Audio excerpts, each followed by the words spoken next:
So I would like to welcome Minister, TDs, Senator, local councillors and candidates this evening. I would also like to welcome members of Fine Gael, friends and families, and everyone really who has just come to join us this evening for a discussion on Limerick economic future.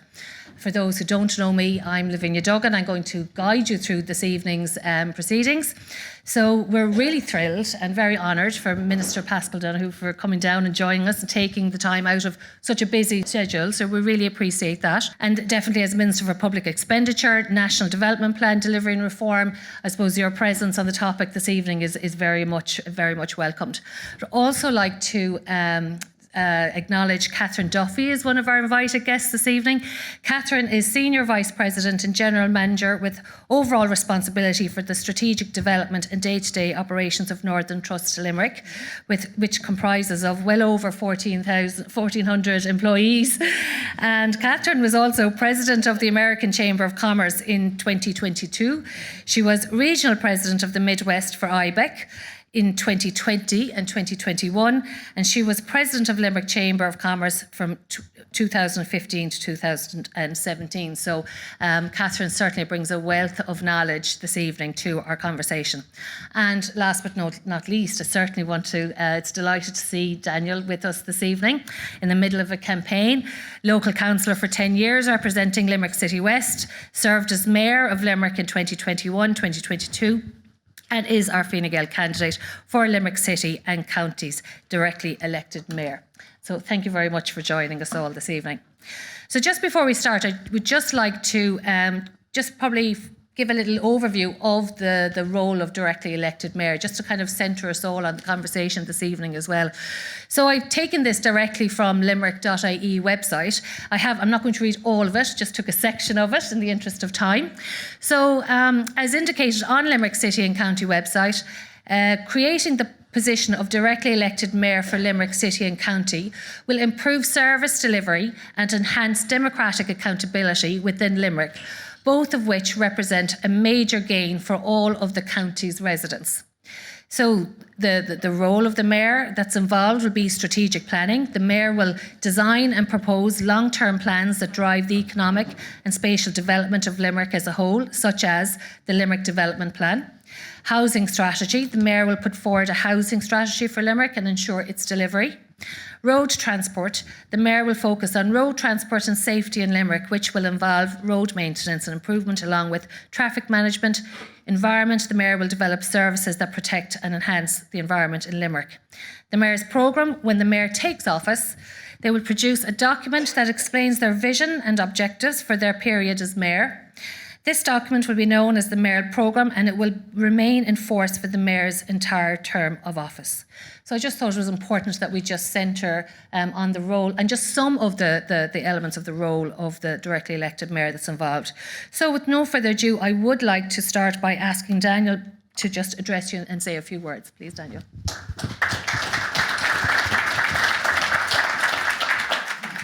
Thanks very much, Lavinia. Thank you, Minister Donohue, for joining us this evening. I know you just came straight from a cabinet meeting. It's all go for you, and I really appreciate your time. It's of value, and your support as well in that regard in terms of my morality. I also acknowledge Minister O'Donnell here. Thank you very much for joining us this evening.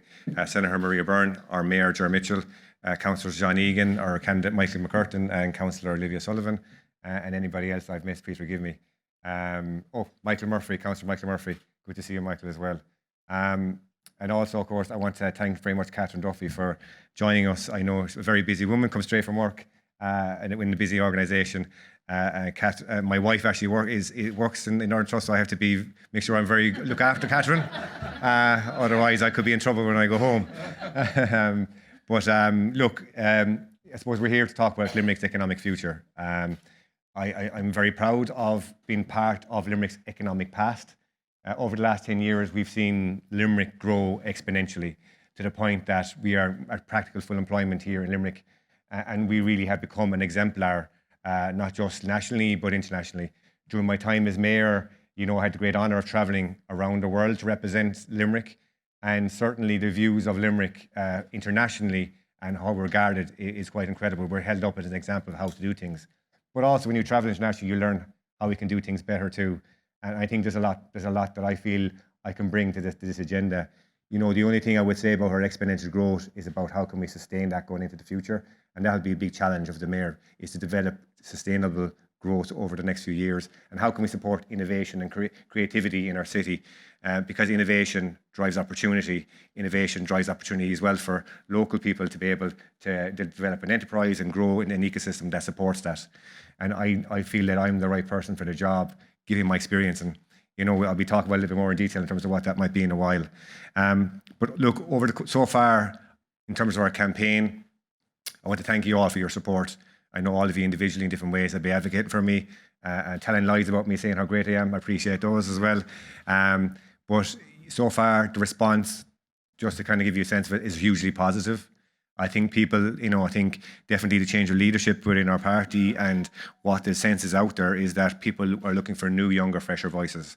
And I think that that's definitely resonating with the voter. I think people understand that this role is vitally important and that we need to be able to manage this well. The idea with this directly elected mayor is that it's going to be reviewed in 3 years' time. And so with that, there's a very short period to make this a success. And I believe that my experience over the last 10 years and as mayor previously will help to deliver that, because I'll be able to hit the ground running. I have the relationships, I have the knowledge how local government works, and I have the relationship with staff and with the councillors across the party divide. I've delivered a county development plan that required to bring parties together of differing views to deliver one of the biggest development plans in the country quite comfortably. And I think that is starting to resonate with people. I think they're starting to understand the importance of having the right person in the job, because this person, whoever they may be, is going to be the face of Limerick. And if you look at some of the options there, you have to think about who you want to be that face of Limerick, who represents a Limerick of ambition, who represents a Limerick of youthful energy, who represents a Limerick of innovation, of creativity. And they're the choices that the people have to make.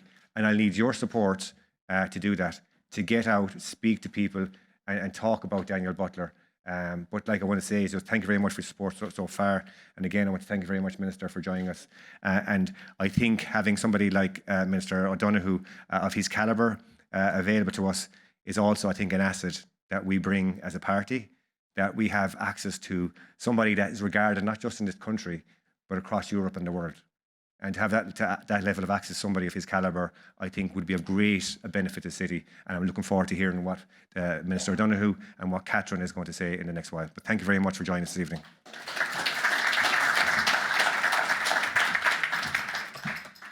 Thank you, Daniel. So now I'd like to ask Minister Pascal Donohue to come up and say a few words. And just as you are coming up, just to say how, I suppose, the leadership that you have brought us in the past couple of number of years, especially through COVID, and you know, the role model that you are over in Europe as well. You know, we always look at you with immense pride of the work that you do. So thank you very much, and we're really honoured that you can come talk to us today.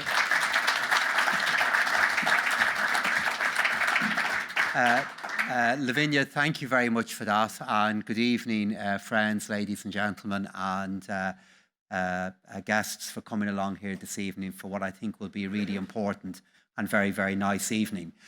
I want to just also, as Daniel has done, recognise some colleagues who are here. Cllr Chair Mitchell. I want to recognise my Oireachtas colleagues with Senator Maria Byrne, who does a wonderful job representing your city and county within the Shannon. And then I want to recognise in particular Minister Kieran O'Donnell, who is a brilliant TD and combines amazing political instincts with a forensic grasp of detail that occasionally even has me doubting the argument that I'm making or having to revisit it. And it's great to be here in your company here, Kieran, and thank you for the great work that you're doing, and congratulations for the work you're going to now do, providing political leadership for the Office of Public Works. But I'm really delighted to be here this evening. Lavinia, thank you very much for your introduction. I have to say, every time I'm on the media, every time I stand up in Cllr, and every time I have the privilege of representing Ireland in Europe or elsewhere, I always think of members of Fine Gael, supporters of Fine Gael, people who have voted for me in Dublin Central or voted or thought about voting for Fine Gael across the country. And I'm always aware of the great debt that I owe them and how committed I am to try to ensure that their support is worthwhile and make sure that their support for me and for Fine Gael is something that they also can be proud of and feel that it makes a difference. And the reason why I'm here this evening, and Lavinia made reference to it being post-night, it's a really, really busy evening at the moment for the local election campaigns and the European Parliament election campaigns. And I want to acknowledge the councillors and the council candidates who are here this evening. But the reason I'm here is I really believe this contest matters. And I believe who you elect matters as well. And there are 3 points that I want to make about this contest that is going to intensify here in your city and county, and why I believe it is important and why I believe it matters who's elected and why I believe Daniel is the right person to do this. So the first point I'd make is that all over Europe, in other countries who we would compare ourselves to, it has been an established feature of local government for many decades, and many of them, that for important cities, counties or regions, that those people who live within them are able to, by casting a vote in a ballot box, decide who provides directly elected political leadership to them.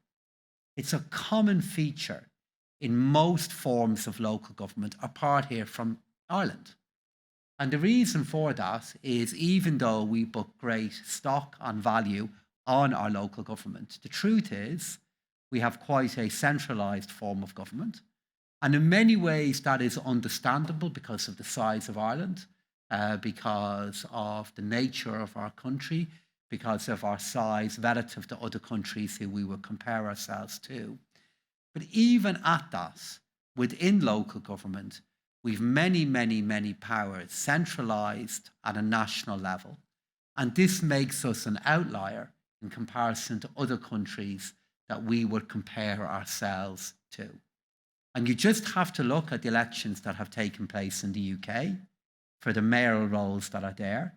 You have to look at local elections that will be taking place in other parts of the world during this year to see. I think that there was probably PSG and I can't remember who PSG are playing tonight. Borussia Dortmund, isn't it? I think Borussia Dortmund are 1-0 up. So let's see if they get an equaliser, we'll hear about it. We see local government and directly elected mayors mattering so much. And if it works elsewhere, and it's been proven to work elsewhere, the case is, why shouldn't we be willing to look at how we can make it a more regular and established part of our local government system here in Ireland? Secondly, then, when you think about where should you then try to pioneer this approach, I think there's a great case to be made as to why it should be here in Limerick.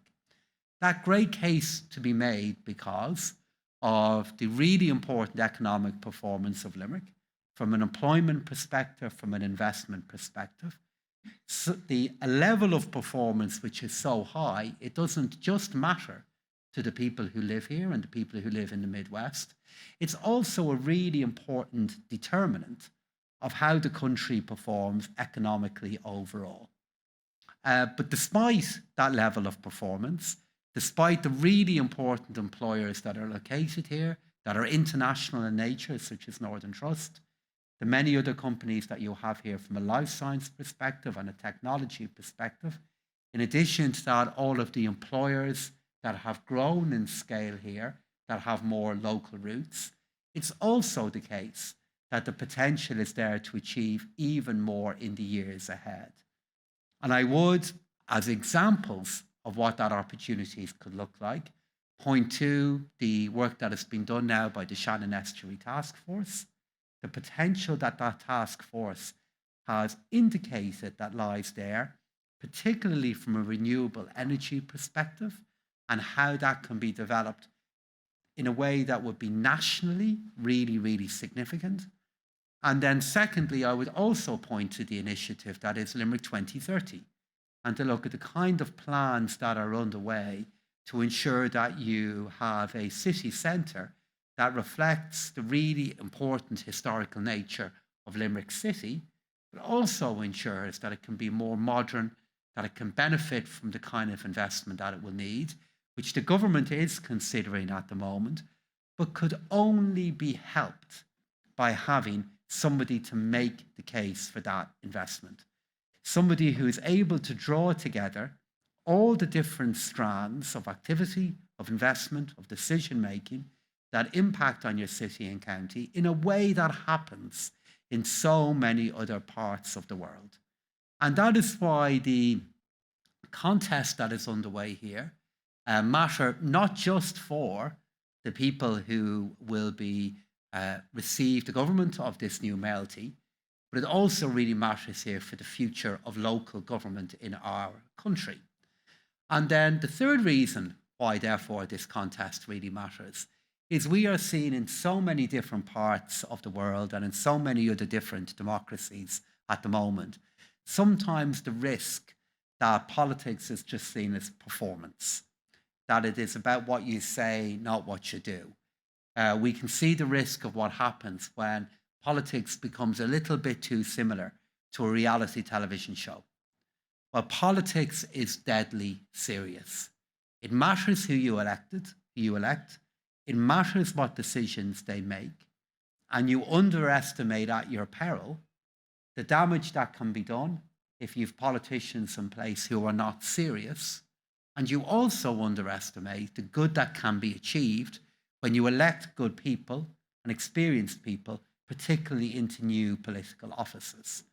And I'm here because not only do I believe this mayoralty and this contest is really positive and could be really, really good news for the people of Limerick, it is also, as I said, nationally, something that could be really positive.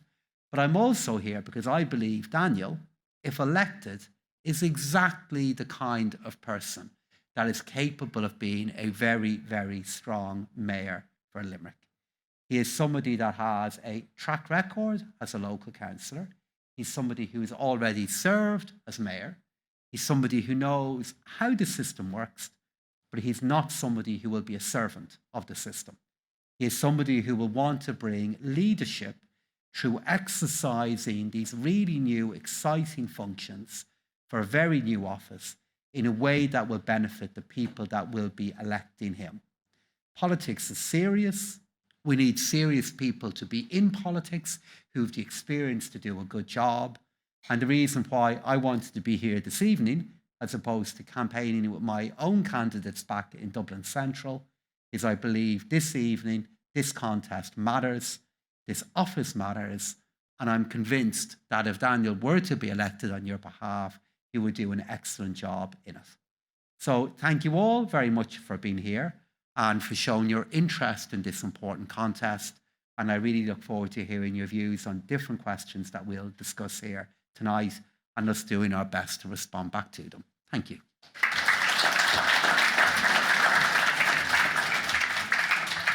So, Catherine, I'd like to come to you now, and I think what would be lovely to set the scene is to hear the Northern Trust story. It is a great story of FDI coming to Ireland, but then actually when you're here growing, it's not just here and landing, it's actually the growth that has happened.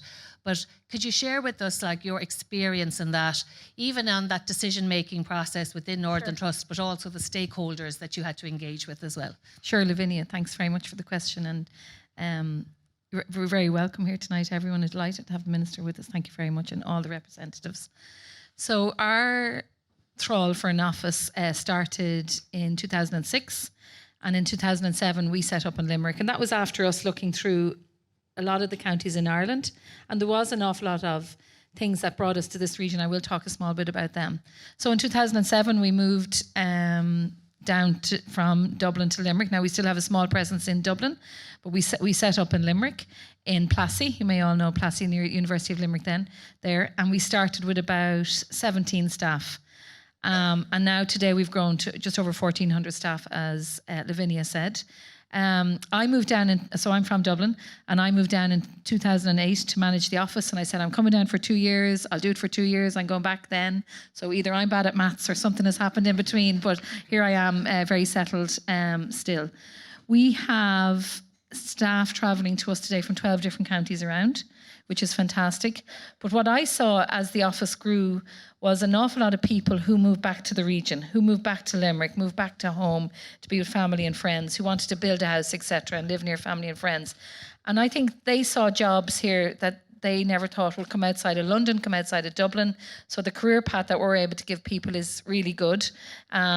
We're very hot, I'd say, on our training. We're very... we like people to move around within the organisation as well, within Northern Trust. So we've over 52 business units in Limerick, all different, all bring different experience with them. We're based, as you may know now, all of us are on the Ballysimon Road, which is working really, really well for us. So our story has been really successful. Of the 19 that started, I'd say 16 are still with us, which is great, and they've grown up with us. I mean, we have promotions twice a year, and it's just so fantastic to see people move through the ranks with us. One of the things why we came to the region, as I said earlier, was the educational facilities that are here in our doorstep. Really very strong, can make things happen. The co-op programme that we started with the University of Limerick, we started with 2 co-ops back in 2008. This year we took 62 on, which is fantastic. So they come in January, stay with us until the end of August. We put them into teams working really quick. We dot them across all the different teams. They're dealing with real monies, real clients very, very quickly. But the University of Limerick said to us, what way do you want them to come in? Do you want them to be team players? What do you want them to do? So we were able to shape that the way it is with us. Also with TUS, we've started co-ops with them, and it's really fun, working really, really well. So things can happen here. And we look at the curriculum, we say, this is what we're doing, this is what we would like the students to come out with. All of a sudden, the Higher Education Authority are down making that happen on the curriculum. So we're delighted with our choice of Limerick. It's really worked out well for us. Very successful story. Thanks, Lavinia. Thank you, Catherine. It has to be fair to say your leadership is exceptional through all of that as well, not just within Northern Trust, but wider throughout the Midwest as well. Minister, on that note, sometimes we can beat ourselves up, and always talk about, the negative or the bad things, really, when it comes to FDI, we're good at this, aren't we? We really are good at it. I think we were voted second most competitive country there in 2022. And even in Limerick, we're very good at it and really under the Minister Noonan, when he was Minister, was a great, I think he set great foundations with Conmurray, the collaboration with many other stakeholders, as Catherine refers to. But even organisations we have now, like Verizon announced this year, they're going to be at 320 by the end of the year. They're 400, and then Caroline as well are another 320 by the end of the year. So there's lots. It's still happening. So even though we talk about crisis, the housing crisis, whatever, we're good at FDI. So we are very good at FDI, and I'm so glad you've brought up Michael Noonan. I think if St. Peter was the rock of the church, Michael Noonan is the rock of where we are today. And he was the greatest finance minister of modern Ireland. And we will always be indebted to him for what he did. And I would develop your point a little bit further to say, not only do I believe we are strong at foreign direct investment, but I actually believe the Irish economic model in our economy is good full stop at the creation of jobs and keeping them. And in particular, if you look at our recovery, for example, the latest example of it, our recovery from the pandemic. We have never had more people at work in Ireland. We've never had more young people at work in Ireland than we do today. And we've never had more women working in Ireland than we do today. But even though I agree with you that sometimes we can get quite preoccupied, Lavinia, with what we don't do well and what our difficulties are, at the same time, when it comes to management of an economy and keeping jobs, we can never, ever afford to be complacent. We know that competitiveness is something that if you lose quickly, it takes a long time to get it back. And we know that if we don't listen to the voices of employers, that can make a big difference to what happens with jobs. But fundamentally, I would say that this government and Fine Gael sees the economy as something that we want to grow, and by it growing, we gain from. And I would contend that many other parties in the Dáil only see the economy in terms of what you can take from it and what you can subtract from it. And that does mean that in this election and in the elections to come, the choices that people make really, really will matter. And that's one of the things that myself and colleagues like Kieran at a national level do have to underline. But in turn, it's one of the reasons then why Daniel and this contest really does matter. Thank you. And Daniel, coming to you, your experience in especially in your capacity as mayor of bringing foreign direct investment into Limerick, would you like to share some of your experience? Yeah, I suppose I think Pascal touched it earlier on. Most European cities and especially American cities have directly elected mayors. So when American companies in particular, because that's what we're talking about, come to Limerick or come to a city, they expect to meet the mayor. So when they meet the current mayor, you know, they treat them with the respect that an empowerment that they would see in whether it be New York City or San Francisco, whatever it might be. So having a mayor that's empowered, I think, is vital. And I suppose during my time as mayor, what I witnessed was, you mentioned Cllr, it's a good example. So when I was mayor, Cllr were looking to locate her. They had maybe sent a small office down to explore it. And then when we saw there was an opportunity there, we managed to pull together a pool of representatives of the city. So their top executives came over, and because the one thing that Limerick has that does really well is we're quite agile, we move quite quickly, and we're very connected. And I think anyone that comes to the city, and I think Catherine will back this up, we're quite a connected city, so it's very easy to get connected into the ecosystem here, and that's important that we retain that. So we were able to bring around the table the universities, we were able to bring around the people, the Limerick Chamber, the council, the HSE, and all in a very short space of time to have them around that table, and it blew them away to see the level of responsiveness around the table, and all the senior people from all those organisations were there to be part of that. And what we were able to do is sell Limerick to them, explain to them connectedness, talent, and the agility of the economy and our ability to respond and capacity within the region to deliver. And having people like Catherine as an advocate as well is hugely important. Someone that has grown from a small number to now probably the largest employer in Limerick and possibly the region, and certainly one of the largest anyway. Yeah. And it's incredible to see that kind of level of growth. But it's about that agility, and the key thing here, and I know there's a lot of challenges going on in the University of Limerick at the moment, but what you cannot say about it is that it definitely delivers top quality international talent that people are fighting over to get here and be part of. And with the addition, probably because of this government, of a second university in TUS, we are now booming and flying it. And with the Shannon Consortium, which is seeing those universities actually working together rather than competing, again, it makes us more agile and more competitive. And I think, again, it's that connectedness that works really well. But another company that I might talk about, and it's important, we want to have balanced job creation, is Ortec. So Ortec are based out in Newcastle West. They are a biochemistry innovator. If you're a big company and you want to innovate and there's a particular piece of research that you want to deliver that's probably costly, they give it to a company like Ortec. They don't tell you who their customers are because it's highly secretive in terms of what they do. So that is the standard of what they operate of. So I suppose when everything's about relationships and your ability to connect. So when we were going to the States around the time of St. Patrick's Day, we decided we would go to Greensville in North Carolina, a very, very small town with a very small airport, but with a lot of amazing things happening, specifically in biochemistry and life sciences. And we kind of said, what's going on here? So we went and we met with them. It's still a family-owned organisation, believe it or not. They have places throughout the United States, they have places here in Ireland and in Japan, but still family-owned. And we understood that from the beginning to understand that actually relationships were important to these individuals. So being able to go out and meet with them, visit their sites, gain understanding of what their needs are and what their challenges are, was of huge value in securing them. It's about being able to respond in that way. The IDA are hugely successful, but what we have to do is we have to compete ourselves as a city, because obviously IDA are bringing people into Ireland and they have to provide in terms of balanced regional development.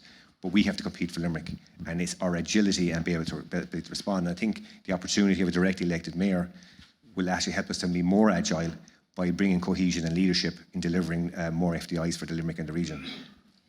Thank you, Daniel. So you mentioned connectivity. Okay, so you mentioned connectivity in terms of collaborating and stakeholders, but from a connectivity and infrastructure. So infrastructure for any organisation globally looking in, they want to be able to get around fast, you know, and we are a small country, but at the same time, important strategic projects like the M20 Limerick to Cork, the Limerick to Foynes, they're all really important strategic programs of work that we need to happen and we need to see completed and are moving along well. But it'd be remiss of me not to talk about a stone throw away the Northern Distributor Road. It's like you pressed pause, you know, and nobody is pressing play or even fast forward and slow. You know, it's really poor how the Northern Distributor Road has just really paused, and I think it's caused a lot of frustration to many around Limerick City and County and the Midwest, because we're 2 minutes out the road and we're in Cllr, you know. So could you share with me your thoughts, Daniel, on the Northern Distributor Road? So look, I've been quite clear from this from the beginning. So this actually was stopped during my term as mayor. Minister Ryan and the Green Party took a stand on it, unfortunately. That was counterproductive to the future of Limerick, in my opinion. I was critical then, and I'm critical now. And in terms of my plans for the future, it's too critical not to fight for Limerick. So why is it so critical? So it's to bring the connectivity from this side of town across to Plassey. And Catherine will probably know this in her challenges when in her previous office in Hamilton House in Plassey, is getting in or getting out of it is a nightmare. There could be a traffic jam to the door of Northern Trust in Plassey all the way out to the road. There's also safety concerns in the Mackey roundabout, where now we're seeing queuing onto the Mackey roundabout with speeds of 120 kilometres an hour, cars passing you. And it's becoming a real block to us growing Plassey without that access there. And that has been clearly laid out by people like Edward Life Sciences have said it, Johnson & Johnson have said it, the University of Limerick has said it, but the only people that don't agree with us are the Green Party and Eamon Ryan. And that's why I'm taking a particular stand on this, because it's too important. And even recently, I was out when my colleague Councillor Olivia Sullivan was there, and I think Michael, you were there as well, in TUS in the opening of Cuna. And he raised it, Vincent Canan, who was the president of TUS, raised this as an issue. It's not just about the infrastructural aspect of it. Okay, congestion is an issue for people like Carberley as well, which is impacts. It's also, obviously accessibility and growth of Plassey and the accessibility and growth of University of Limerick, because 75% of the traffic that leaves UL goes right and over Shannon Bridge. So it's creating congestion within our city centre. But what he has highlighted is that it's much more than a physical highway, but it's actually a knowledge corridor between TUS and University of Limerick to create further collaboration and growth and develop our knowledge and our ability to innovate and be connected. So I've been clear in this one, and we're in the middle of a direct elected mayor, so I have to be honest here. There are candidates that have opposed it, Brian Ledden being one, and John Moran being the other. I think people need to know that truth, that these people oppose what, and some of them would feel that they are authorities in terms of economic growth and jobs and creation, but they oppose something that's central to our future. And if we want to create a city centre as well that is more pedestrian friendly, and we want to regenerate the city centre, we need to be able to move the traffic somewhere. And the Northern Distributor Road would provide us with that opportunity to also regenerate our city centre. Because often we'll talk about cycling and active travel modes, and we might hold up models like Utrecht, but Utrecht as a model has ring roads around it. So you'll often hear maybe some Green Party people talk about Utrecht as a model, but they won't tell you about the ring roads around the outside. So North Distributor Road is of huge importance, and I'm sure Catherine, you'll agree with us on that, because you're seeing congestion coming in now, and unsafe congestion coming in even to Ballysimon exits as well, which is also an issue. So it backs up not just at the Mackey roundabout, it backs up right in Ballysimon. I'm sure you would experience that, wouldn't you? Yeah, definitely. Yeah, I think it's really important. I mean, it'll bring us right from outside the door here, really, all the way across into the University of Limerick. And in relation to TUS, it opens up the area there as well. It's a knowledge corridor, as you said, Daniel. When we were in Plassey, definitely there was a shocking problem with the traffic around there. But it's definitely something that should happen, in my opinion, is the Northern Distributor Road. Thank you. And also then looking at You mentioned, Minister, the Shannon Estuary Economic Task Force report, the potential. I mean, we had Leo Varadkar, Simon Coveney, Eamon Ryan, Norbert Foley, all in attendance at the launch, all supportive of this, and the work that Barry O'Sullivan and the team did there, that a lot of work went into that. The potential of this, they cite, is that by 2050, you're looking at a potential 50,000 jobs. You know, that's significant. This isn't just a Limerick. This is a regional positive impact. So just, I know you touched on it, but just your thoughts there on and guidance on the role of the directly elected mayor and how they should be driving the likes of the Northern Distributor Roads, the likes of the Shannon Estuary Economic Task Force reports forward. So I'd approach it from a national perspective first, and what does it mean for the country overall. So if I look at the renewable energy opportunity, my judgment is that the renewable energy opportunity for Ireland, I feel, isn't too far behind the opportunity that we identified with regard to foreign direct investment for our country in the 1990s. I see it being that big an economic opportunity for Ireland. And the particular economic goal that I believe will allow that priority to be achieved is Ireland relentlessly focusing on how we can be an exporter of clean energy to the rest of Europe. And I believe we can do that by the start of the next decade. But in order to get to the point where we can really turn that vision into a reality, the Shannon Estuary Task Force is a really important building block in doing that. So that plan talks about where we could be in 2050.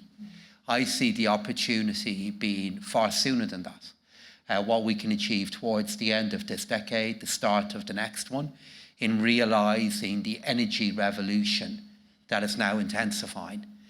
Because the only single silver lining that has come out of the terrible war that has been inflicted on the people of Ukraine is we now have all realised that where you get your energy from, and that energy being clean, is not only vital with regard to how we lessen climate change, it's also now an essential element in your economic security.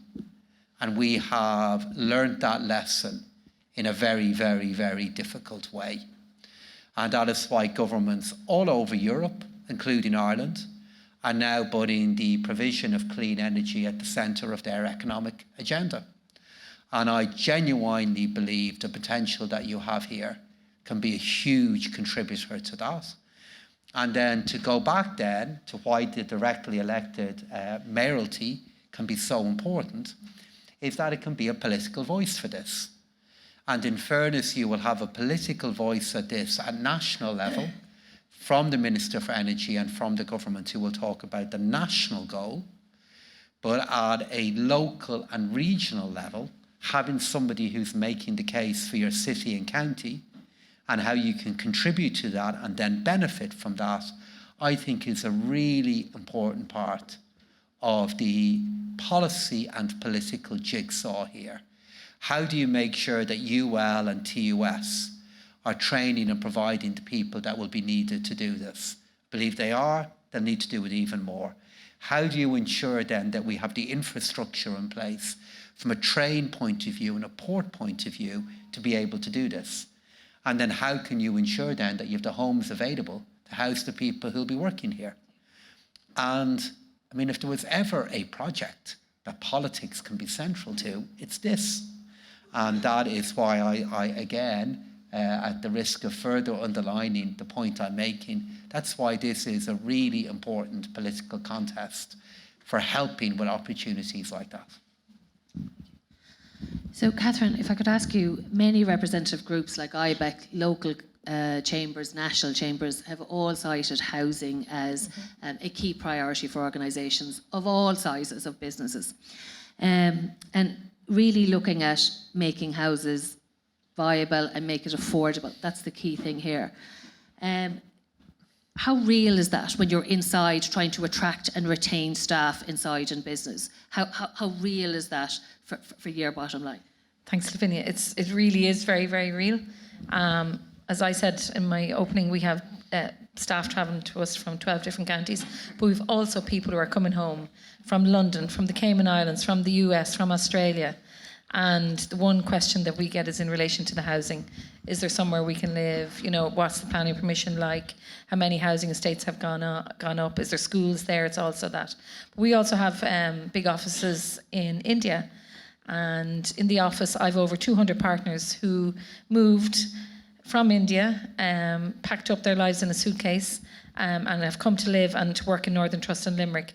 So I put an awful lot of effort into making sure that they're settled and that we find accommodation for them. But I have to start looking. You know, I say, give me 6 months' notice before you come over, and I say that to everyone, so that I can start working on getting them apartments and houses. So it is really very, very real.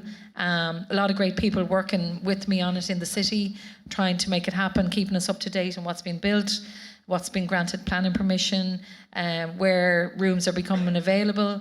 We often write out to the staff and say, we've somebody coming, would anyone like to rent out a room? You know, so we're open to a lot of different things, but it is a very, very real issue for us, Lavinia, I have to say.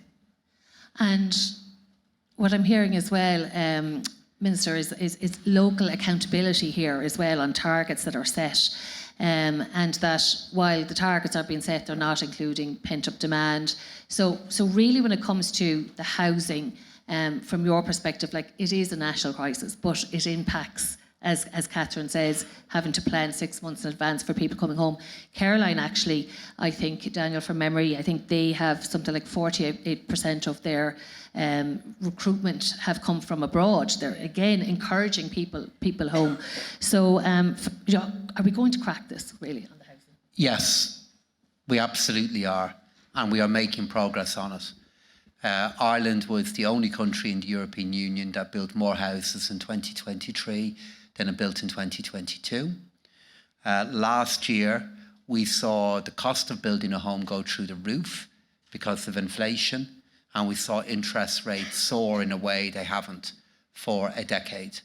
And we threw the kitchen sink at it in terms of taking every step that could be taken to ensure that our housing output plans were not going to be severely reduced because of the viability gap that would develop between interest rates going up and inflation going up as well. And we are going to, over time, make a difference to this, and over time be able to respond back to the issues that are on the mind of every employer, but everybody wanting to get their first home or continue their lives here in Ireland. And why do I believe we're going to do it? The figures lie, and my conviction about this lie, even in the start to housing output that we've had in 2024. So last year we built more homes in Ireland than we've built since the global financial crisis. We built those homes without having the lending bubble within our economy that ruined us all for many, many years. And we have maintained that progress into the first quarter in 2024 in terms of planning permissions being given, homes being began, and homes being finished. And we are at a critical point now in building that momentum. And please bear with me all, but I'm a politician here speaking for another politician in Daniel, who you elect for your mayoralty, who you elect to be your councillors, and who you elect to run the next government, are going to make a massive difference to this. Help to Buy matters in helping developers have confidence that the homes they build will be bought at a certain price point. We have an opposition that wants to get rid of that. The Land Development Agency is now mattering and making a difference in the mobilisation of affordable and social homes. Opposition want to get rid of that as well. All of the different schemes that we've brought in to help people bridge the viability gap in getting a mortgage for their first home, every party in the opposition wants to get rid of that as well.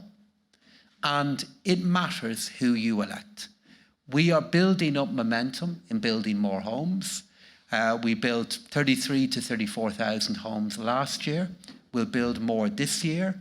I know we need to be building 45 to 50,000 homes per year, but we're not going to get there in a single leap. And if you get there in a single leap, you'll be doing the things that ruined us the last time round. And what we are getting there is year by year by year, we're taking another big step forward. And 24 will be another year in which we do it. And 25 will be another year again. And whether it's Limerick or Dublin, the issue is the same. But we are building more homes. The evidence of that supply, I think, is more and more evident to our country. And let's continue with that supply, because it's the best way of addressing the great housing challenges that, of course, Lavinia, I know we have. And Daniel, it's actually one of the roles and responsibilities as directly elected mayor, so it'd be interesting to hear your thoughts. But clearly, listening to Minister, the relationship is hugely important with government here as well in the capacity of directly elected mayor. Yeah, look, you hear some of the candidates talking about the need for this kind of independent mayor it's conversation that's out there at the moment, and I think it's important we kind of address this and that the person needs to be non-political. This job is a political role. You will be dealing with a bunch of politicians in the council chamber to get your budget across the line. You will be dealing with politicians at national government to get your business done. So you need to be able to have those relationships and understand how they work. So we have to get real around that conversation first and foremost. So let's put that out there to start with, okay? Second of all, in terms of the role, yes, it's going to be a central role of what this directly elected mayor is. So yes, it's about having those relationships, but also it's about shouting and fighting hard for Limerick.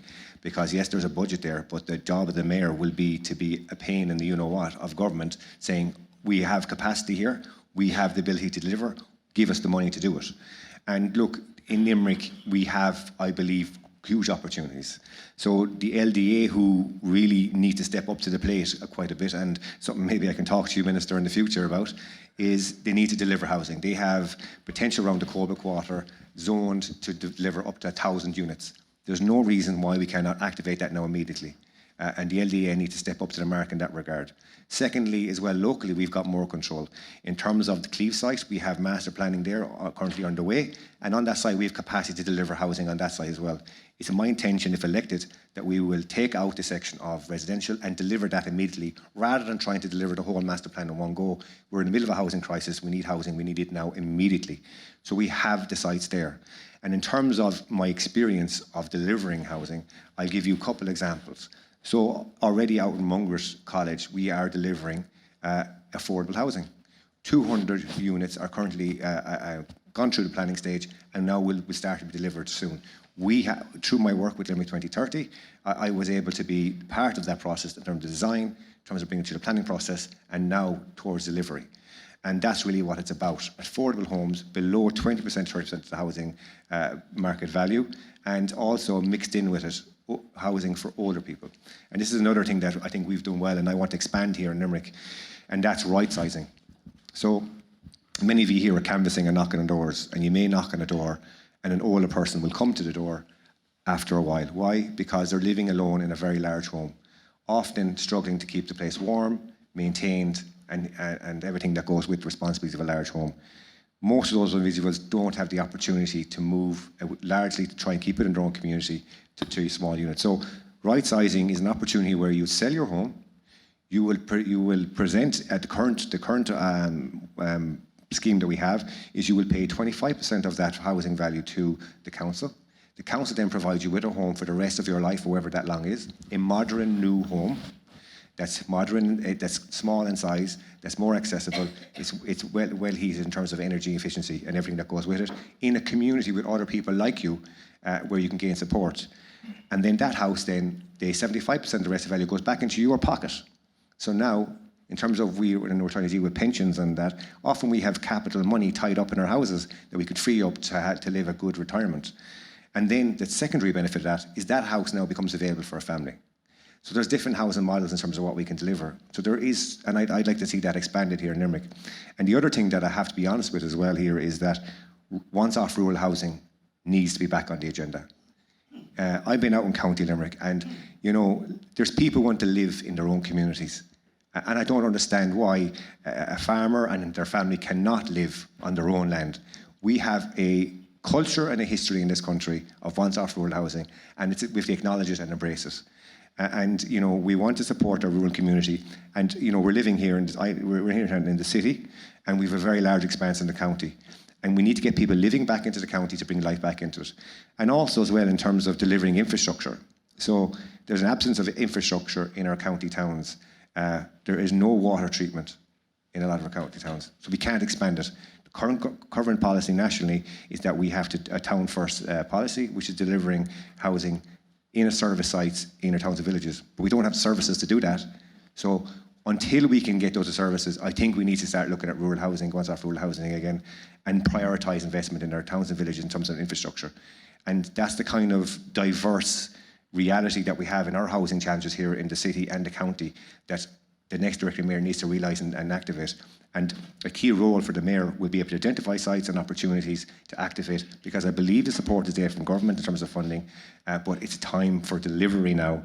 And I think you need to have the experience to be able to do that and to understand how the local market works here in Limerick. And it's a hugely important role, as we've seen here, not just in terms of getting people homes, but the future of foreign direct investment and jobs and opportunity. Can I say one thing, Lavinia, on it, please?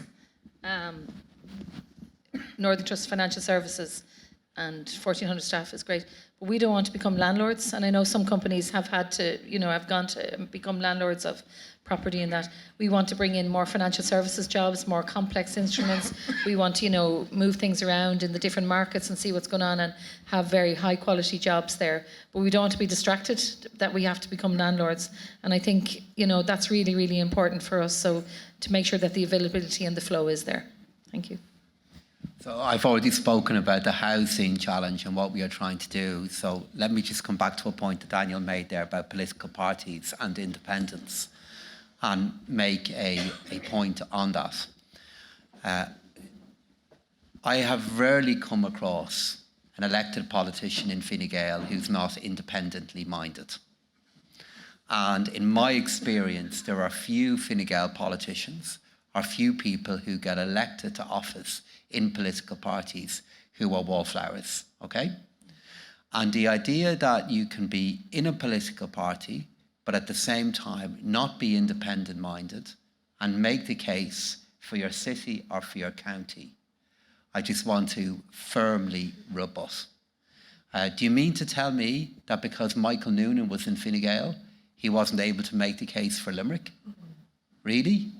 Or because Daniel, being in Fine Gael, wasn't able to make the case for his parish and for the area that elected him when he became a councillor?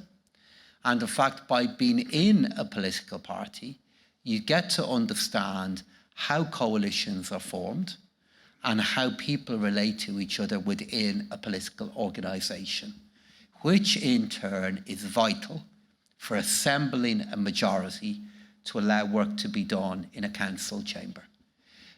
So just want to firmly rebut that idea that to be an independent leader, you need to be an independent politician.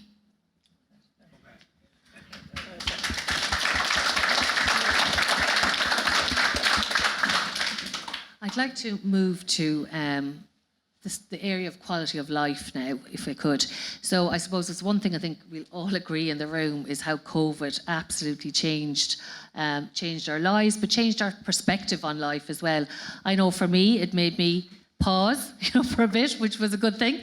I think for many of us, we were kind of on the fast train, and it did make us kind of step back, and reflect on what's important, and giving more time to family, notwithstanding the hardship that came with COVID as well.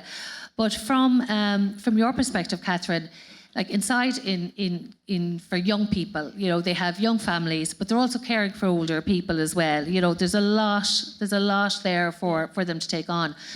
But how important is the quality of life, like the city centre, the rural, that work-life balance? Is it front and centre now when you're looking and speaking with your employees? Absolutely, and it's really, really so important to us. And I think that's one of the good things that COVID actually has brought out, if there is one thing. So in Northern Trust, originally everyone went back 2 days a week, 2 days in the office, and 3 days at home. On the 18th of October last year, we went back to 3 days a week, and we're keeping in line with our peers there in the financial services industry in Ireland and beyond. And that's worked really well. I think people are very grateful of coming into the office. I've been there 3 days now. They can come 3, 4 or 5, whatever they want. They're getting an awful lot out of it, especially when we're onboarding new people, or, you know, we've people who want to move around, or people that want to be trained, etc., that they're coming in. And then they can get the balance. They have the 2 days, you know, at home when they can do things, you know, whatever they need to do at home. But we're not very rigid, you know, as well. If something comes up that somebody needs to go home early or whatever, we're very, very open to that. Much more now than I think that we were prior to COVID. And I think that that's a really, really good thing. So even when people are coming in for interviews and we're interviewing them, we find now that they're interviewing us.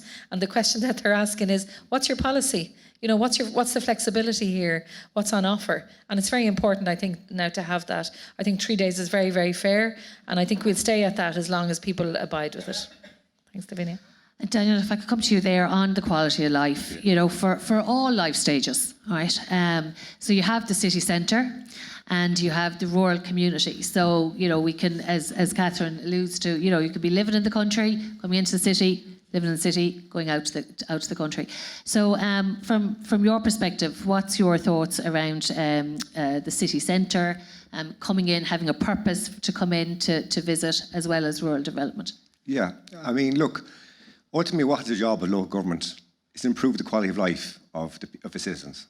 And that whether that's through employment or whether it's to recreation and sport facilities, that's ultimately what our job is to do.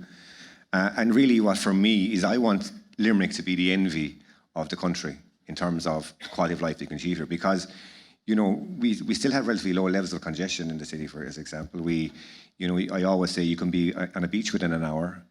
We have access to a beautiful rural county in Golden Vale. We have the Greenway there that's been developed and needs to be further developed to connect in with the city. It now goes as far as Rathkeil, and I believe, in terms of one of my things I'd like to prioritise, is try to get that connectivity right into the city. If you can imagine being able to hop on a Greenway from a city all the way out down to Listowel and down to Kerry, I think it would be an amazing asset. And, you know, people are working hard, so what they do outside of their work time is of huge importance. So, and I think, Catherine will probably better testimony to this, but certainly people, when they're selecting the companies or places that they're working for, they're looking for what kind of life can I live in this space. And we're now competing not on a local level or a national level, we're competing internationally in terms of quality of life. And I think we have a lot to offer in Limerick. But the one thing, you know, and in terms of the Greenway and in terms of having walkways in our city centre and green spaces is hugely important. Sporting facilities are open to the general public, for families, spaces for families to gather. Our city centre, you mentioned, is a hugely important one that I'll come back to. But let me first talk about our rural towns and villages. You know, we've seen some of our villages being the beneficiary of the town and village renewal schemes to the Rural Regeneration Development Fund. Thanks to this government, by the way, have delivered huge changes across the city and our county. Paschal, in my own electoral area, has been a great example where we've seen huge regeneration and activity on the back of it. And it's going to be a huge importance for the mayor going forward to be able to get funding from central government, to be able to deliver renewal into our towns and villages, upgrading the place in terms of placemaking and general public realm works, to bring vibrancy back into our villages and address the things like dereliction as well, which is prevalent in our city centre and in our towns and villages. And that dereliction can be addressed through bringing housing back into our towns and villages. And by bringing housing and people back into our towns and villages, then we create an ecosystem in terms of opportunities for business as well to go with it. But in terms of a city centre, you know, I've had a conversation recently with a senior individual, and they made the comment, and I think they're 100% right. Bringing a large-scale, well-known brand, shopping brand, into our city centre would be as good as getting a factory. Because at the moment, you know, if you are bringing somebody into the city centre, so say if Northern Trust was to arrive again, you need to say, this is Limerick, you know, and you need to bring them into our city centre that's vibrant, and that's happening, and that's everything going on. At the moment, you know, listening to businesses there, listening to the public, there's a sense that things are struggling. And I think you're experiencing as well in Dublin, Minister, as well. And I know that you're taking action around that now in Dublin, which is encouraging to see. But we need something similar here in Limerick, because there are very real challenges in our city centre, and we have to be honest about that. There's a sense that people don't feel welcome don't feel safe in our city centre at the moment, so they're reluctant to come in. There's a sense that we are struggling to attract new names in terms of retail outlets or businesses that come into our city centre, and we need to get people back living in our city centre when we don't have enough of that. So there are huge challenges that the next mayor will have to take on. I've met with local business association on this recently, and I've met with the Limerick Business Chamber, Limerick Chamber as well on this recently as well, with Minister Neil Richmond, who we had down only a couple of weeks ago. And I've laid out a very clear plan that I intend to address the issues such as the street begging, which is a huge issue, a deterrent to people. We have to take that on, but we need to do it in an empathetic way and a fair way that supports those individuals. We need to look at incentivising retail outlets coming into our city centre, but we have challenges as well in that space because we don't have the large floor plates that current retail requires, so we're going to need to look at that as well. We have challenges and restrictions in relation to our Georgian Quarter that restrict those kind of spaces, and we need to get investment there and activate those into residential ideally, getting people living above the shop front again once again. And there's a huge amount we need to do, but ultimately as well in terms of the issue of crime, we need Gardaí on the street. You know, we need to see people, Gardaí, walk on our street once again. And that is the comfort that people are calling for in terms of our city centre to get people back in there. And look, there are more challenges to take on for businesses there, but it's hugely important that we have a strong city centre for Limerick and for the region, because that's the flag. That's where we bring people. And if a company's coming in and they're going out for a bite to eat and they're thinking about what their worker will be experiencing, they need to come to a city centre and feel a city centre that's alive. And part of that would be getting people living back there. And the other thing I want to say in terms of that is UL need to step up to the plate. Okay? They have bought the Dunn Store site, but they haven't done much since. Okay? They need to deliver on their promises of bringing students into the heart of the city. Bringing young people into a city, like we see in places like Galway, brings vibrancy, brings a nightlife economy, brings a disposable income into our city centre. And to see students moving around city will, I think, change it. And it's not just that. I think the university can do more than that. I think what the university should do is move University Concert Hall out of the campus and bring it in to Limerick City Centre and have, so we can have large-scale events and gigs happening here, morning, noon and night, and then those people going out for a bite to eat, a few drinks and shopping in our city centre. So they've got a big part to play. It's the University of Limerick. It's not the University of Limerick campus. It has to be the University of Limerick and benefit everybody. And I think that's important for our city centre going forward. I think that's really well made. I know as a child going into the cinema inside the city centre, you know, the Carlton and there's the Royal and all that, they used to have all those activities inside. So, Minister, from your experience, like, you know, you're around Europe, so you must see this in other cities, you know, that having the student population inside in the heart of the city, you know, having more activity in there brings, I suppose, it's energy for all ages, you know, so, and it brings that lovely homely feeling, that safe feeling. The more busy it is, the more safe it feels as well. Absolutely, and it's been a common experience beyond Europe, across the world, about the difficulties that cities have had in recovering from COVID. And you've just heard Daniel outline a fantastic agenda for what he would want to achieve in the city of Limerick itself. And as he said, it is the place in which you plant your flag for people to get a sense of what the city and county is like. And I have seen many, many other countries and cities grapple with how they can bring life back into retail and how they can ensure that our cities, their cities, particularly on a Monday and Friday, in which people are now likely to be working from home in greater numbers than before, what happens in those cities in those days? And while I think on balance there has been a redistribution of economic activity from city centres back out into the suburbs for some of that week, if we face a challenge that the Mondays and Fridays are so quiet, it undermines the viability of businesses who are located there. We have a real challenge. And that's why the ideas that Daniel has outlined regarding the nighttime economy, the value of culture and gigs, all those ideas are really, really important.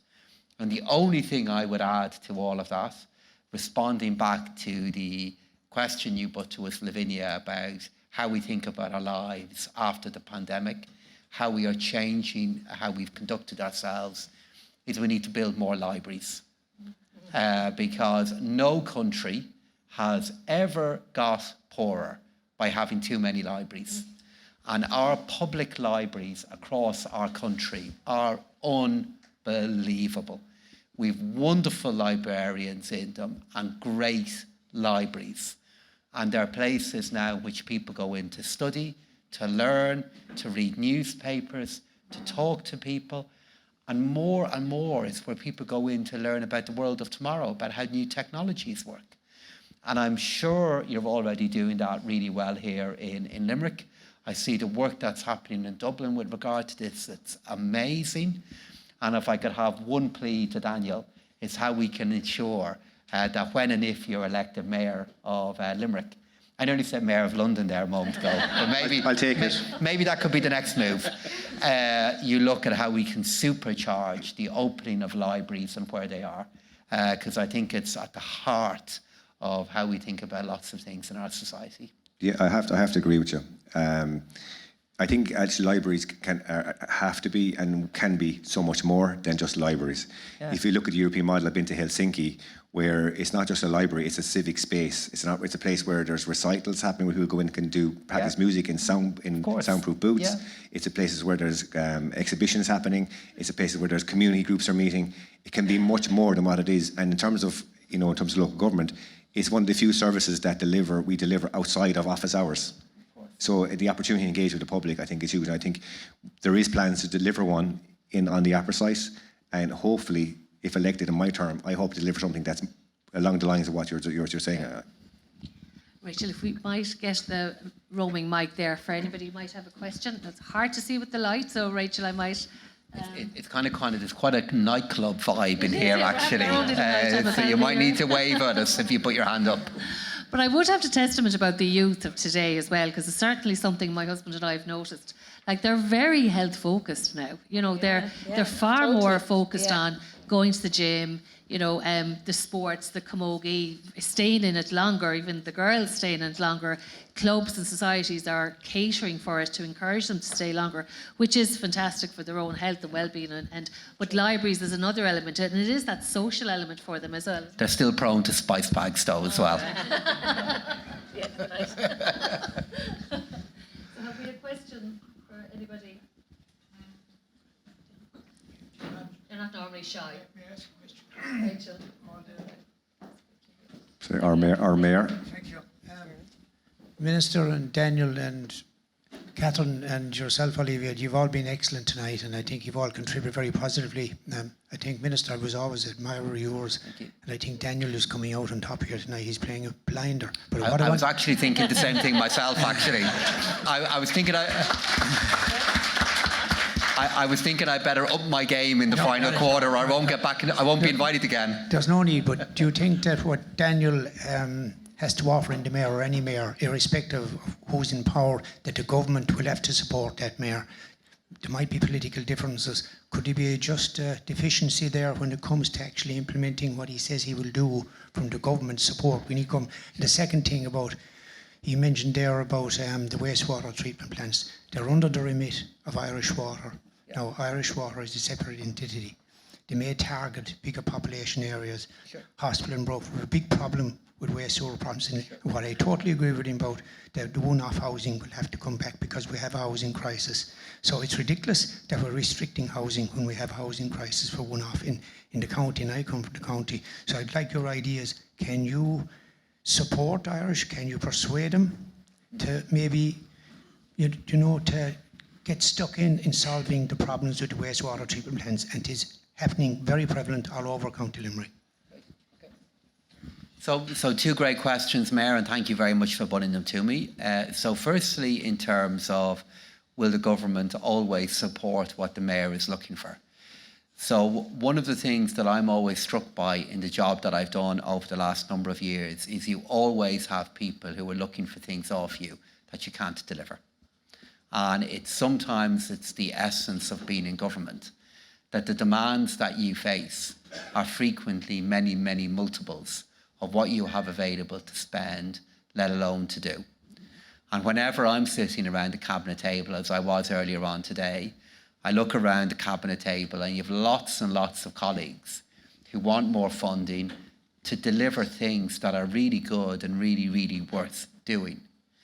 So I think it's important to be honest and open about that first, that creating the office of the mayoralty and electing your first mayor isn't a guarantee that all of the difficulties that you have are going to be immediately solved. Because we have to be honest with people. Of course it's not.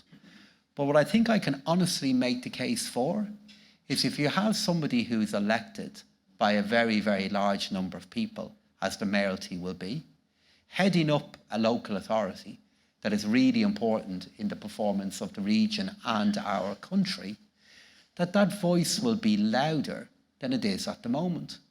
And because that voice is louder, I think it will have more of an influence.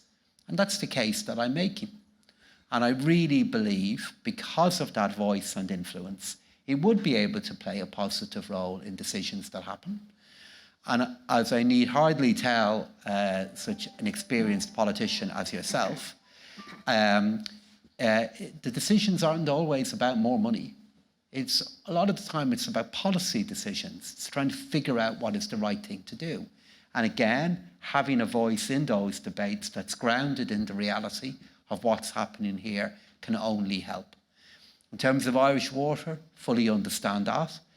The funding issue that you're referring to, Cllr, is one of the reasons why we are ending the waiver on the water charge portion of the development levies later on in the year, because we need to get the money going back into Irish Water to respond back to the wastewater needs that we know are there. And what we have done for the next couple of years is we've continued to try to provide more funding to Irish Water. But I know we need to provide more to them, and I know they need more support. So not only are they getting help, they're getting something that's more important than help, they're getting more money. But they are going to need more, and this is something this government will have to continue to work on. If I may just add as well, Minister, I mean, currently the responsibility for Irish Water, or Cllr, as it's now called, lies in the Department of Housing under Minister O'Brien. And this is nothing to say about Minister O'Brien.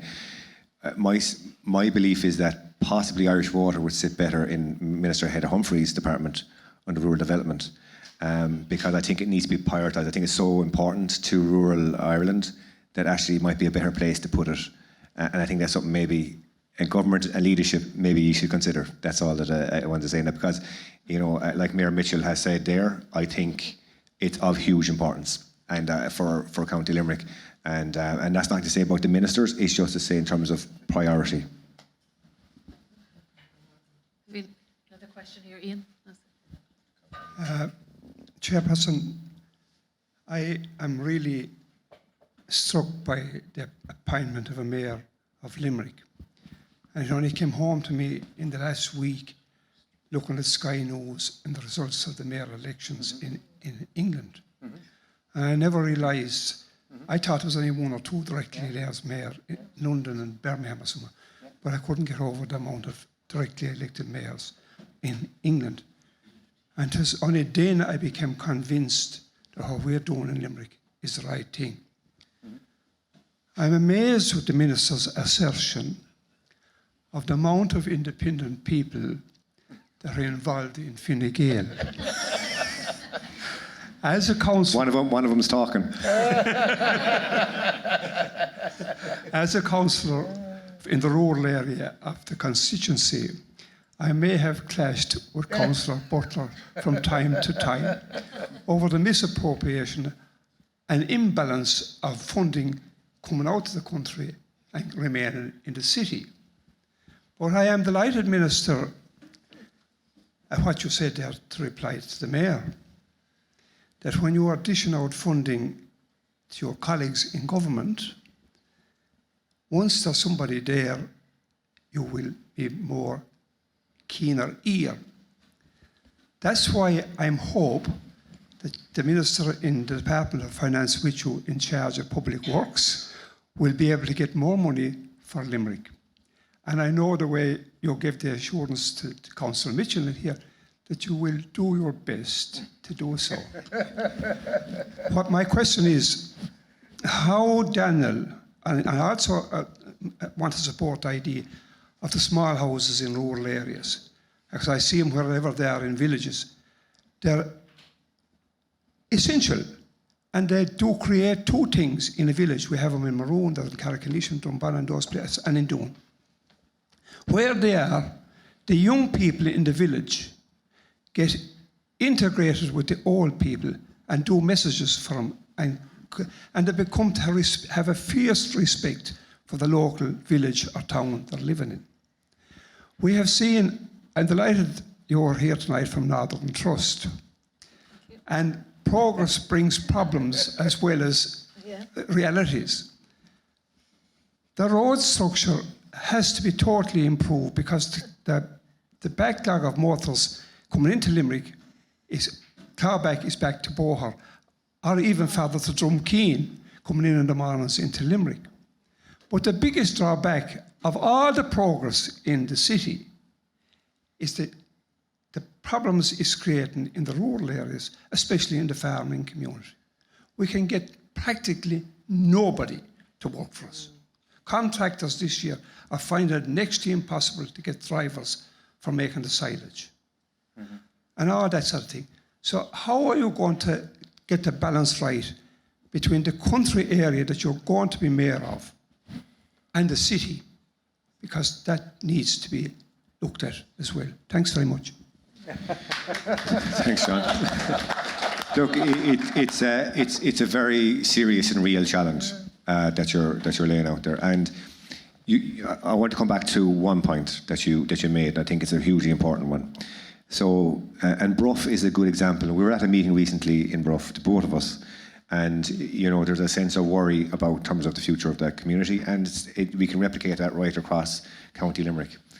And one of the things that we're seeing is that those individuals you're talking about are in the traffic, they're coming in, they're working in Northern Trust or wherever it might be. And because they're heading in there, they need their child to be minded. They don't have a childcare facility, we say, in Bruff. So they'll drop that child to a childcare facility in Plassey or wherever it might be. And then their friends or their social network of those children are going to a local school, maybe in Anacotty.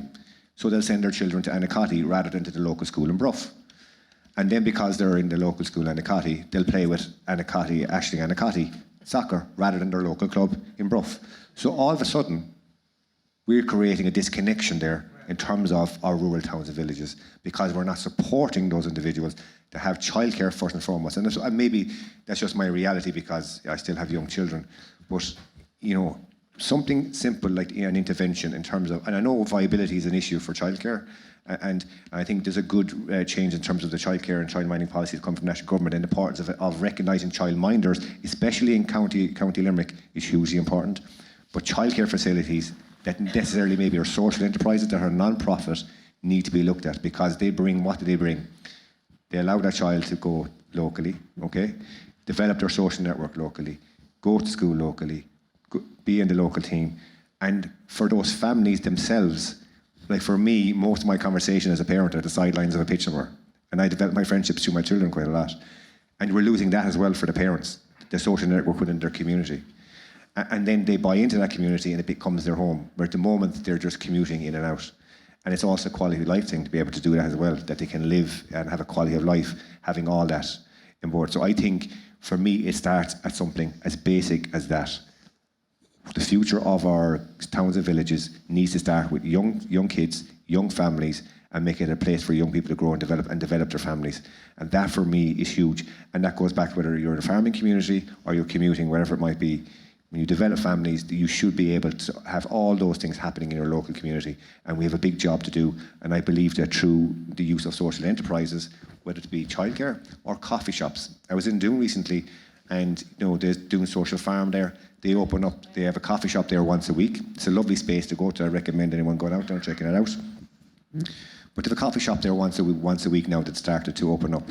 And the importance of that to the community that we take for granted inside the city, of a place just to go have a cup of coffee and meet your friends and have a chat and connect. We need to start looking at that, because that also brings vibrancy back into our towns and villages. So that's where I see where we can deliver. There are certain things that are challenges that are more difficult to overcome, but I think there's simple interventions that we can do to make a difference, John, to our communities, and that's definitely one of them for me. And that's just one example, I think, of what we can do. Have we any other questions? We might take one more if there is one.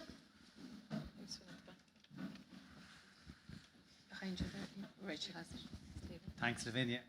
Sorry, Stephen Keogh, you probably can't see me into the light. Daniel, congratulations, doing a great job, very good to listen to you this evening, and Catherine and Minister. Just a comment, and I suppose leading into a question. The Supreme Court judge, recently retired Judge Marie Baker, was in town today with the Electoral Commission, and she kindly invited me and I know a number of others to a discussion around the election. And I asked a question then, which I'm going to go straight into now, and not to be negative, but one thing we were talking about is the lack of awareness about this campaign. And I just think it's important to raise it, because I think it's a very serious issue. I think very few people, are really, enough people are aware of it. And those that are aware of it do believe that the role is very much a ceremonial role. I know it's not. I know it's a huge job. It's a massive job. And listening to you today even sends that message very, very firmly to us, which means it needs a really strong person. And there's a huge risk that the wrong person will be voted in. And I think the time is short, but I think there needs to be a massive effort, and particularly from Government Minister, to try and get that message out as to how serious that role is. I mean, I can see that, and I can see some of the advertising, I know lots of others, but there is an enormous community in this region who are simply not aware and are confused due to the local elections as well. And I think there's a big risk that that could cause a problem when it comes to election. And I just think it's important to emphasise that today, because it impacts me and other business owners in the city if I can say that the wrong person gets the job. Yeah, Stephen, I think it's actually a really good point to make, and I think it's something I know, Cllr, I even would have raised that previously with you in previous conversations, the concern that, there's local elections, there's European elections, and this is a new, something new for the city and county, and that people really don't realise the impact. Catherine, I remember when Trump was elected, you and I were in the Castletroy Park Hotel that morning. We were both at the podium for an event, and both speaking, and both of us mentioned how we were. Nobody could believe that Trump actually got in. So it is the case of the awareness, and we've seen Trump, we've seen Biden, but how important. And I know Patrick isn't with us, Minister isn't with us this evening, and he does send his apologies, and that is for family reasons, the unexpected family reasons that happened this afternoon. So otherwise he would be here.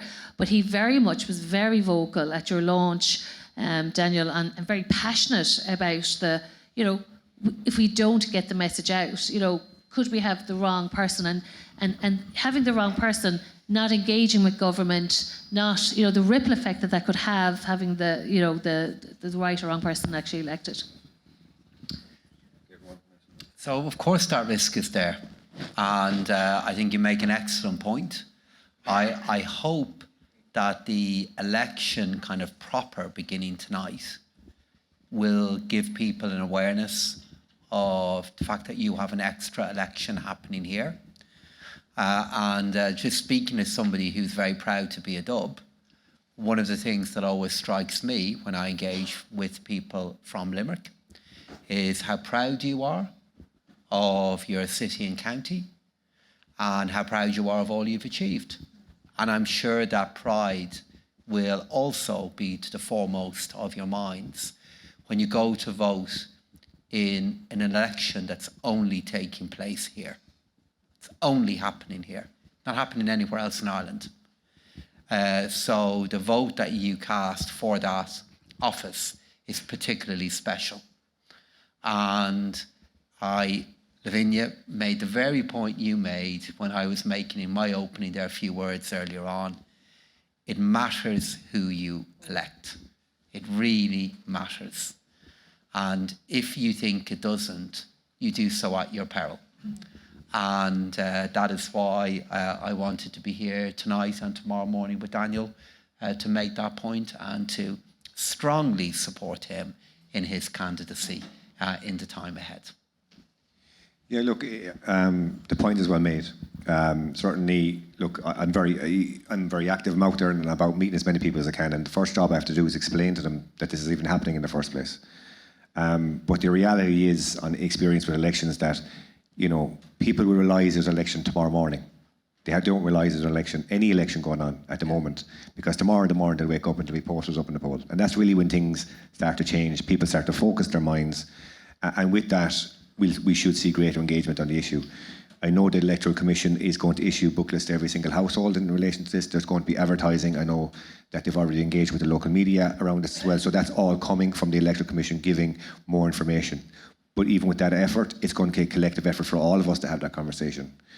Because we are in an age where people are busy and we're competing to get messages out there. And whether we like it or not, people aren't very interested in politics. It's a bit of an issue. And get people engaged in it. People have busy lives and they have other priorities. So it is going to be a challenge for this election, there's no doubt about it. The ideal is that this election should have been on a separate day, in my opinion. I think most people would agree with that. It deserved to have its own space and own reality, but look, the decision was to do it at the same day as the other elections. And we have a job, and you have a job. If you believe that we need to have the right person in the role, you need to be having the conversations. They need to be happening at lunchtime, at the counter in the shop. There's opportunities that are happening all the time for ye to have this conversation, and it's people like yourselves that can help to make the difference in this. And it is a very serious role with very serious powers, and if with the wrong person, will have very serious consequences for us, because everybody's watching us. We're the first in the country, just like we're the first in the country to have an amalgamated authority, just to remind you. We've been through the previous biggest change in local government was in Limerick, when we amalgamated the two local authorities. We're the only amalgamated local authority in the country. And I was part of that change process as well, just to remind people as well. So I understand the challenges that are ahead. And being able to manage that transition as well is a huge important skill set, because it's going to happen quickly, swiftly, and if it's not done well, we could be in serious trouble. And the ability to be able to work with the management, because the chief executive is going to have a new role now as well, and they're trying to figure out themselves. So being able to have a positive relationship and say, look, this is the line, and this is where things work, is going to be of huge importance here. But yes, there is a challenge in terms of the reality. I'm explaining the role, and it's probably going to continue, but we all have to play our part in it, I'm afraid. I'm mindful of time, and just one thing I'm always mindful of, it's the most precious resources we all have. So, and I'm not quite sure how Ireland has done on the Eurovision, if they've sang well or not. I think they were also on tonight.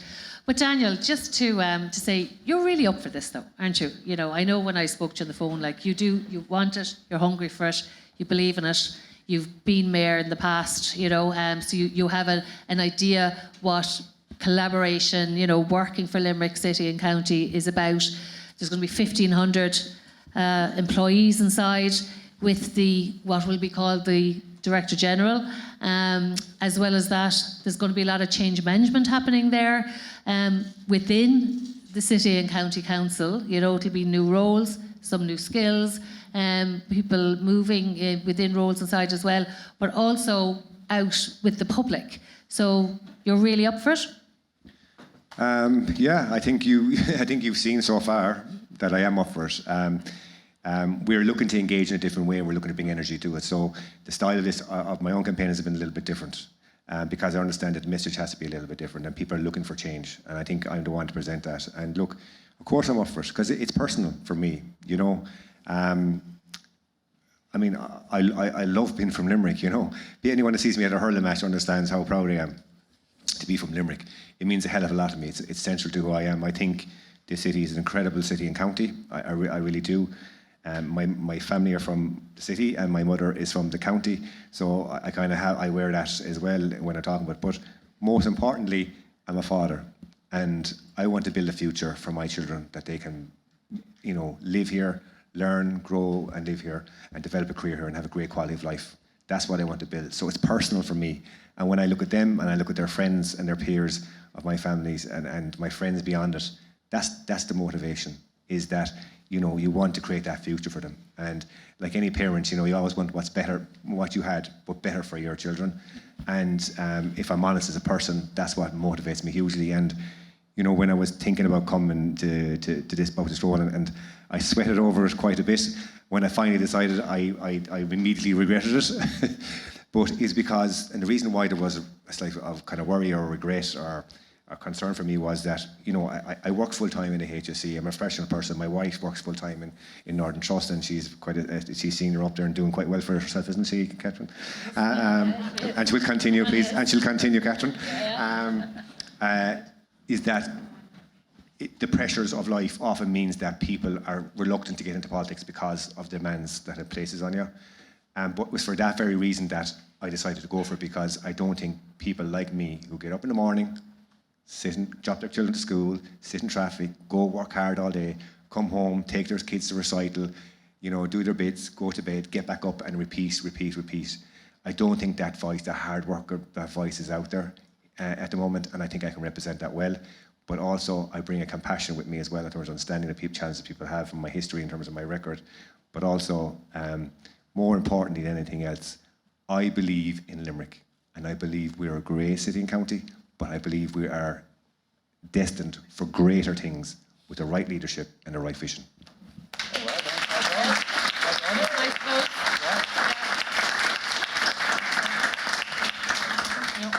So on no further ado, I think that was a lovely way to finish, and I think really well said. Minister, thank you so much for taking the time to come down. Really appreciate it. Catherine, thank you for being the fantastic leader that you are and role model in Northern Trust and all you do for Limerick and beyond. Thank you.